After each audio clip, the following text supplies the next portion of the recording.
Quand il abusait de moi, c'était la nuit. Il venait me chercher dans mon lit. Ensuite, il me ramenait au canapé qui était dans la salle à manger. J'étais obligée de passer devant la chambre de mes parents. Leur porte était toujours ouverte, donc ils l'ont forcément vu venir me chercher.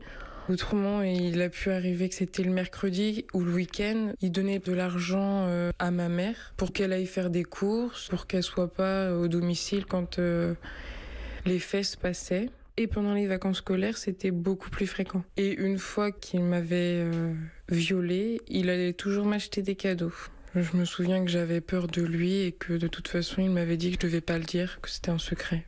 Je pensais pas que c'était interdit, qu'on ne faisait pas ça aux enfants. Vous dites que vos parents étaient au courant, comment vous en êtes sûr? Ma mère m'a vue à plusieurs reprises dans le clic-clac nu avec cet homme-là. Il dormait tout le temps à la maison. Pour eux, c'était un ami de la famille. Quand j'ai été interrogée par la police, ils m'ont menacée en me disant que j'avais pas intérêt de dire ce que Roland me faisait subir. C'est incompréhensible tout ce que j'ai subi en sachant que j'étais suivie par les services sociaux et la justice.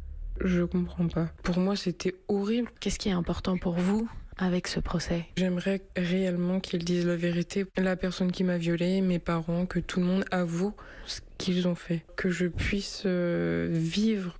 Karine, qui aura 21 ans samedi, le jour du verdict des assises à Rennes. Document européen de Salomé Lo.